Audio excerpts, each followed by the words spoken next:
Shalom, dengan hormat Ibu dosen kami, Ibu Dwi Husana Bangkelang, S6 Izinkan kami mempresentasikan hasil laporan penelitian kami di toko Aksen Jiko. Sebelumnya perkenalkan, nama saya Marcel Adi Pratama dengan NIM 67-2023-081. Saya Arnold Ruben Dimas 1 dengan NIM 67-2022-185. Saya Gisela Setiakirina dengan NIM 67-2023-170.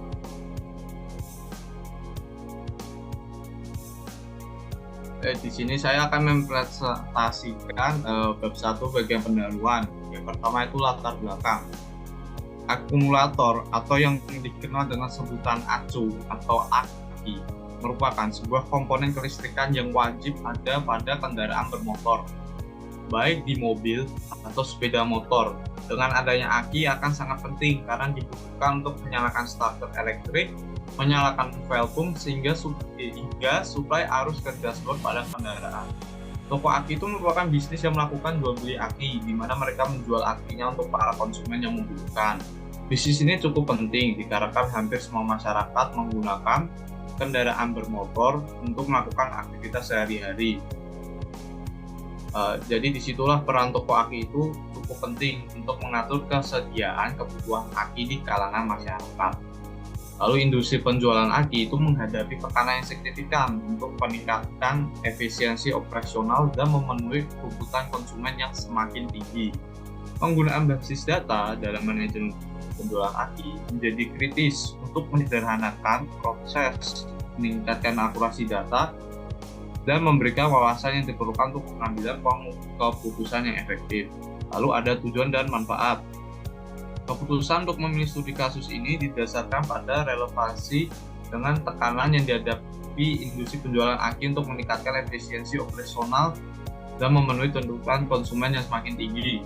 Untuk menyederhanakan proses manajemen stok, pembelian, dan penjualan aki, pembuatan basis data menjadi suatu keharusan.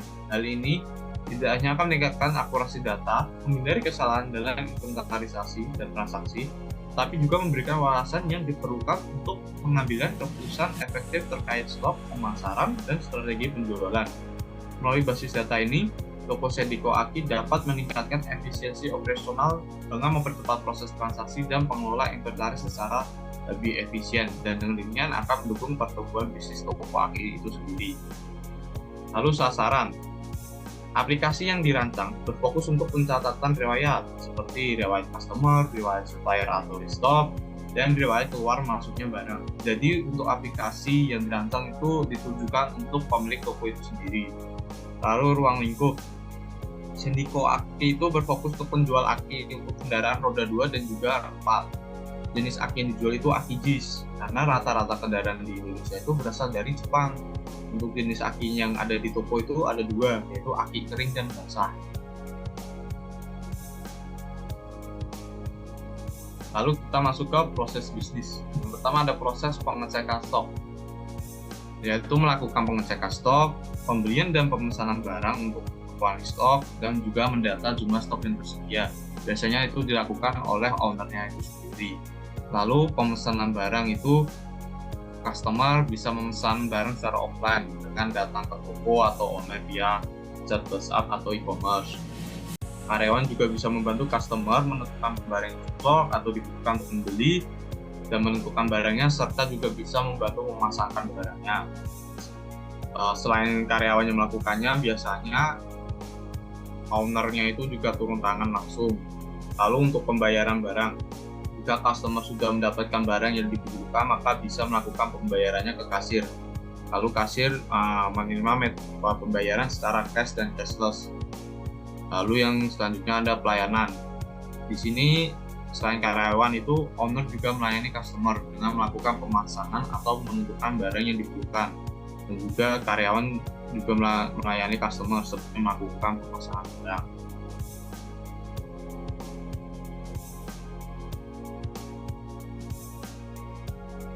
Selanjutnya untuk analisis kebutuhan data atau data requirements. Pada tahap data requirements ini, di sini kami mengidentifikasi entitas-entitas utama yang terlibat dalam sistem dan atribut-atribut yang diperlukan untuk masing-masing entitas tersebut dengan sedetail mungkin. Pada data requirements ini juga relasi antara entitas-entitas yang ada mulai ditentukan. Yang pertama ada entitas pemesanan. Untuk setiap pemesanan memiliki ID pemesanan sebagai identifier untuk setiap pemesanan yang masuk. Kemudian tanggal pemesanan yang menunjukkan tanggal dan waktu kapan pemesanan dibuat.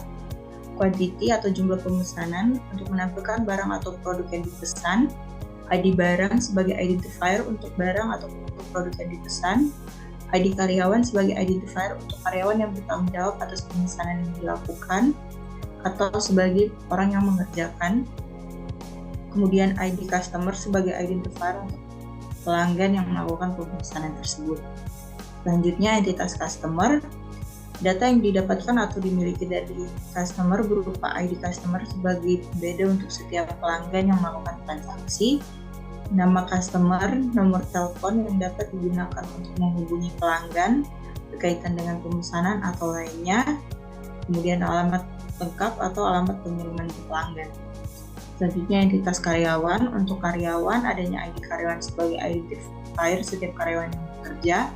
Nama karyawan, umur, jenis kelamin, dan nomor telepon yang digunakan untuk menghubungi karyawan, serta alamat lengkap atau alamat tempat tinggal dari karyawan.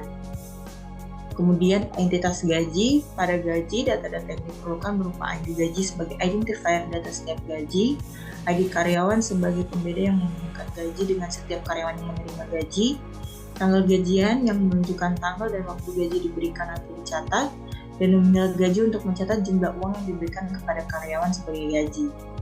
Selanjutnya entitas tunjangan.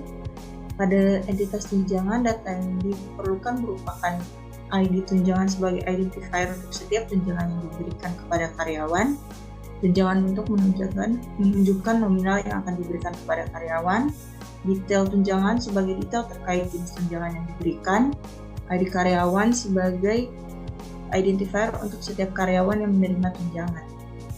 Kemudian entitas barang. Data-data yang diperlukan pada entitas barang berupa ID barang sebagai identifier setiap aki yang terdapat di toko, nama barang, ID tipe barang sebagai identifier yang menghubungkan barang atau aki dengan jenis-jenis aki yang ada dalam toko, harga untuk setiap aki yang dijual atau dibeli.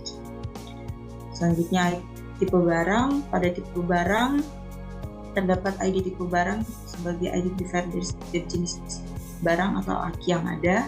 Kemudian jenis aki untuk menyatakan jenis atau kategori dari aki. Lalu ada ukuran dari aki tersebut. Lalu di sini ada entitas restock detail. Pada entitas restock detail terdapat ID restock detail sebagai identifier untuk setiap detail restock yang dilakukan. ID restock sebagai yang menghubungkan data restock dan dengan detail restock yang ada. Kemudian ID barang sebagai identifier yang menunjukkan barang yang akan di restock pada detail restock. Kemudian jumlah barang yang menampilkan banyaknya barang yang di restock. Harga per item untuk harga per item unit barang yang di restock. Kemudian harga total untuk menunjukkan total harga dari semua barang yang di restock pada detail restock, yang dimana akan tercatat setiap dilakukannya restock. Selanjutnya entitas restock. Untuk setiap kegiatan restock yang dilakukan memiliki data ID restock sebagai identifier restock yang dilakukan, ID supplier sebagai identifier yang menghubungkan restock dengan supplier yang menyediakan barang, jenis aki, jumlah barang, tanggal restock. Di sini menunjukkan tanggal dan waktu restock dilakukan. Kemudian supplier. Untuk setiap supplier terdapat ID supplier sebagai pembeda setiap supplier pada toko.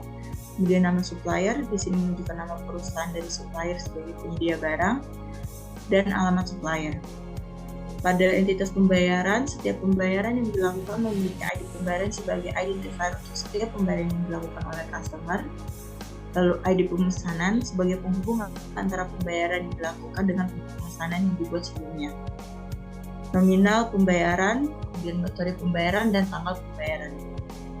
Entitas terakhir yaitu entitas pengiriman, yang dimana pada pengiriman terdapat ID pengiriman dan ID pemesanan, yang dimana ID pengiriman akan dipakai pada saat proses pengiriman ingin dilakukan, dan untuk ID pemesanan sebagai acuan atau yang menghubungkan pengiriman dengan pemesanan agar lebih memudahkan pada saat data yang dibutuhkan pada pengiriman diperlukan. Setelah dilakukannya analisis data yang diperlukan berdasarkan entitas yang dimiliki, relasi antara entitas pun sudah mulai terlihat dengan adanya beberapa kombinasi di dalam atribut dari entitas yang ada. Dengan demikian, maka dapat dibuatnya ERD sesuai dengan kebutuhan toko aki dengan lampiran ERD di bawah.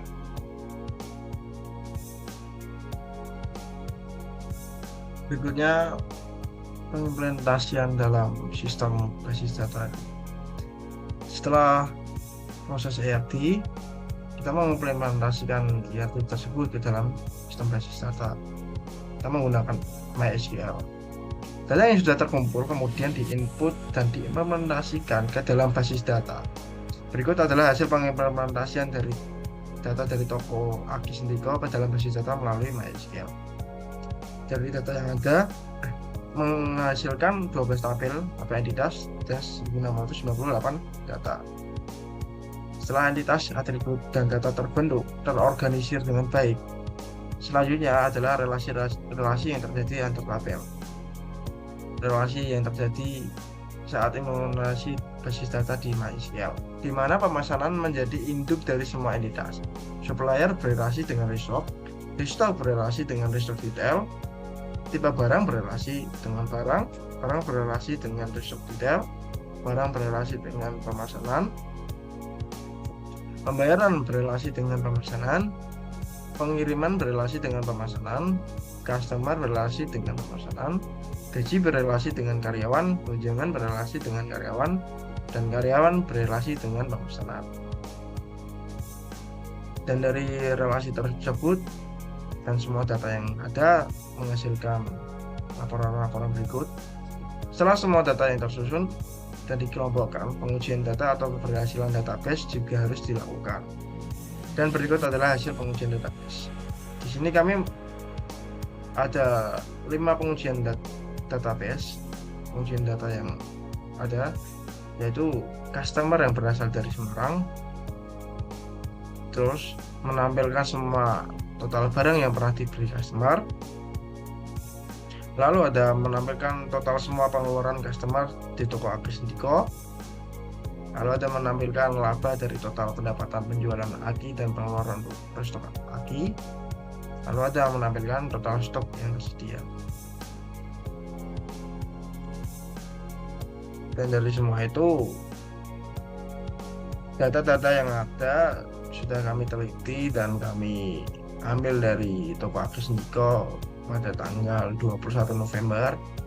Di sini ada lampiran bukti surat penelitiannya, yang dimana ada Bapak Adi Kurniawan sendiri yang menandatangani surat tersebut sebagai pemilik toko.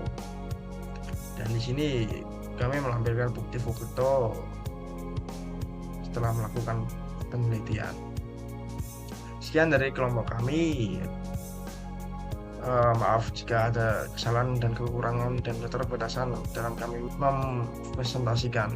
Terima kasih.